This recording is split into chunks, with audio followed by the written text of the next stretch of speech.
All right, so we're taking a deep dive into some fascinating academic papers on faith and religion, but with a bit of a twist. Oh, a twist. I like twists. We are going beyond, the typical Western lens and exploring these big ideas from a global perspective. It's like, imagine taking a shortcut through some seriously dense philosophical discussions. I'm all about shortcuts. It saves time for more thinking. Right.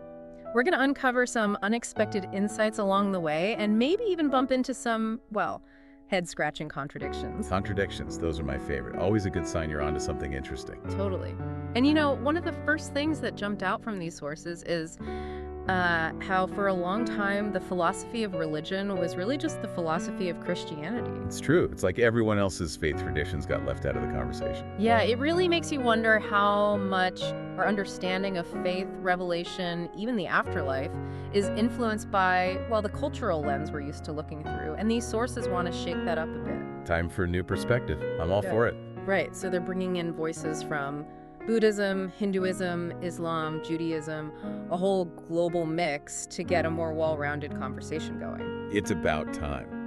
Yeah. It's amazing how much richer the discussion becomes when you start to consider these different viewpoints. Absolutely.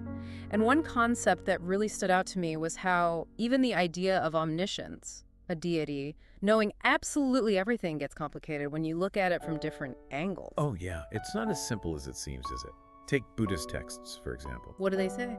They have these debates about whether the Buddha was all-knowing or if his knowledge was more focused, zeroed in on the path to enlightenment. Interesting. So it's not about knowing every single thing in the universe, but maybe more about understanding the deeper truths of existence. Exactly, and it highlights how even within a single tradition, you can have such a wide range of interpretations. It's a good reminder that things are rarely black and white, especially in matters of faith. Oh, absolutely. And that leads us to another fascinating theme. The interplay between revelation, that direct download of knowledge from a divine source, and good old-fashioned human reason. Yeah. How do those two work together? I'm curious to hear how the sources tackle that one. Well, some traditions, they really emphasize that direct revelation, like, boom, here's the truth, straight from the source. No room for interpretation there. Right. But then others, they stress the importance of reason and experience in validating those revelations. Like, okay, you got the divine message, but does it make sense? Does it align with what you observe and understand? It's like saying, I hear you, but show me the receipts. Exactly. It's like how we use scientific instruments. We trust a telescope to show us distant galaxies because it's reliable on things we can actually verify here on Earth. It's about finding that balance between faith and reason, right? Like, I'm open to this revelation, but help me make sense of it. Exactly. It's a constant dance between what's received through faith and what's processed through logic and experience. And this makes me think of the skeptical Muslim, a concept we found in one of the papers. It really challenges the assumption that faith equals blind acceptance, doesn't it? Absolutely. You can question, you can analyze, you can critically engage with religious texts and still be deeply devout. So doubt isn't the enemy of faith. It can actually lead to a deeper, more personally examined faith. Exactly. It shows that there's no one-size-fits-all when it comes to faith. Even within a single religion, people experience and connect with it in their own unique ways. Absolutely. And speaking of challenging assumptions, one recurring theme in these sources is that faith and reason don't always have to be at odds. Right, they don't have to be enemies. And the relationship between Hinduism and science really illustrates that. It's true. Unlike that whole scientific revolution in the West where it often felt like rejecting religious authority, Hinduism seemed to have a more, shall we say, flexible approach. Exactly. Hinduism, with its emphasis on debate, on questioning, on reinterpreting traditional texts, actually created a space where scientific thinking could thrive alongside religious belief.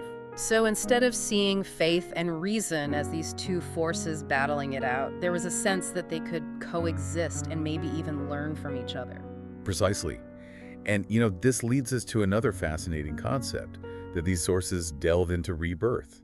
Yeah. And it's not always about, like, a literal coming back in another body kind of thing. Okay, so not reincarnation exactly. Right, more like a different way of thinking about the whole concept. I'm intrigued. Tell me more. So it's presented as a useful fiction. Useful fiction, that's a new one, so what's that supposed to mean? It's not about whether rebirth is, scientifically proven. It's more about how the belief itself, whether it's true or not, how that belief affects how you live your life. Interesting. So like a guiding principle, even if the science isn't there yet. Exactly. It encourages you to think about those consequences of your actions, and not just for this life, but on and on. It definitely makes you think twice about that extra donut, huh? But seriously, it makes you consider the impact of everything you do. Right. It's a much bigger picture than just this one life. That's a really interesting way to look at it. And, it gets you thinking about belief systems in general. How so? Well, think about it this way. Can a belief be valuable? Even if it's not, scientifically proven. Like, what if it motivates you to be a better person? That's a good question. It's like that whole argument about whether belief in God is inherent to humans. Right. Exactly like that. I always found that a bit circular, though. How so? Well, isn't it like saying you believe in God because, well, you already believe? Ah, I see what you mean. Yeah, and that's a common critique of that argument. Like, where's the independent basis for belief if you're starting with the assumption that belief is already there? Right. It's a bit of a head-scratcher for sure. But it's fascinating to think about. It is, and this whole discussion actually touches on a really interesting tension within Islamic thought, specifically between the schools of Kalam and Falsafa. Oh, right. I'd almost forgotten about those two. Remind me again what the core difference is? Sure. So Kalam is all about defending traditional Islamic beliefs, relying heavily on, scripture and established theological arguments. Okay, so upholding tradition. Got it. Exactly. Whereas Falsafa takes a more philosophical, you could say, approach, really leaning on reason and logic. Even if it means questioning some long-held beliefs. Precisely. It's more about where the logic leads, even if it leads somewhere unexpected. So you've got tradition on one hand and critical analysis on the other. Yeah, and the way they approach the Prophet Muhammad is a great example of that difference. Oh yeah, how so? Well, they delve into whether the Prophet was morally perfect. I remember that part. It gets into some really thorny territory. It does. It goes back to that classic philosophical dilemma, the Euthyphro problem. Now, there's a name I haven't heard in a while. It's all coming back to me now. It's a brain twister for sure. But essentially it boils down to, is something good because God commands it?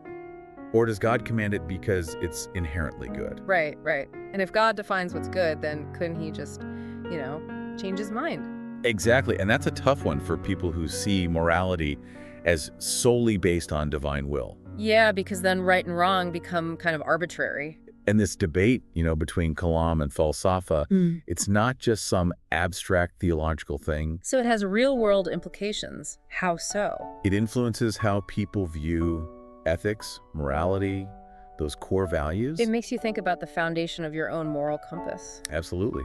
Some argue that God's commands, they're not random. They come from his inherently good nature. So a truly good God wouldn't command something evil. Precisely. And this gets into a whole other debate about God's omnipotence. Oh, how so? Well, if God is bound by his own nature, is that truly all-powerful? It's a bit of a paradox, isn't it? Exactly. It's a bit of a mind-bending concept, but it highlights the limits of what we can comprehend. Even when it comes to something as, well, supposedly all-knowing as God. Exactly. It's like we can't even fully wrap our heads around the concept of an all-powerful being. It's kind of humbling in a way. It really is.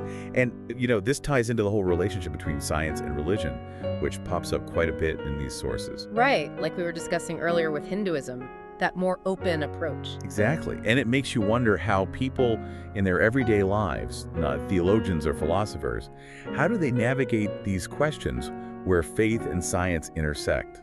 It's a good question. It's not like we're all debating these things on a daily basis. Right. And you know what these sources suggest? What's that? That people use this mix of, evidence, logic, but also personal values. They call it epistemic and non-epistemic factors. Okay, so not just the cold hard facts. Right. It's about what makes sense logically, but also what feels right intuitively, what aligns with your values, your upbringing, your social circles, all of that. It's kind of like that saying, you see what you want to see. Exactly. It explains why some people embrace scientific findings that confirm their beliefs, but then they might reject ones that challenge them. Yeah, we all do that to some extent, don't we? It's human nature, and it shows just how powerful those deeply held beliefs can be. It's a good reminder to, check yourself, stay open-minded. Absolutely. And it all circles back to that idea of embracing diverse perspectives, right? Right. Being open to different ways of seeing things. Exactly. Because there isn't just one right answer to these big questions about, meaning, existence, all of that. It's about the journey, right? Not just the destination. Exactly.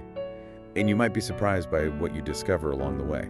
It's kind of freeing, isn't it, to think about these huge questions with that open mind, not getting bogged down and being right. It's refreshing, for sure. And it actually reminds me of that useful fiction idea. Oh, yeah. How so? Well, it makes you wonder, maybe all belief systems, even the ones that aren't about religion, rely on a bit of useful fiction to work. What do you mean? Like how? Okay, think about those really close friendships you have, don't you? Like, naturally focus on their best qualities. Maybe downplay the flaws a little. Well, yeah, I mean, nobody's perfect. Exactly. You're creating this narrative that strengthens that bond. We choose to see the best in them, even when they mess up sometimes. Right. And that narrative, that's like its own useful fiction. Doesn't mean they're not a great friend. It's just part of how we maintain those relationships. It's like focusing on that good stuff helps us connect more deeply. Exactly.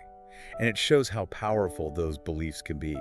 Just like believing in rebirth, even if you're not sure it's real, could make you more ethical. Right. It's the impact of the beliefs that matters. Totally. Yeah. And it makes you realize our experiences, our whole reality, it's shaped by the stories we tell ourselves, right? About ourselves, about each other, about why we're here. It's a lot. It really is.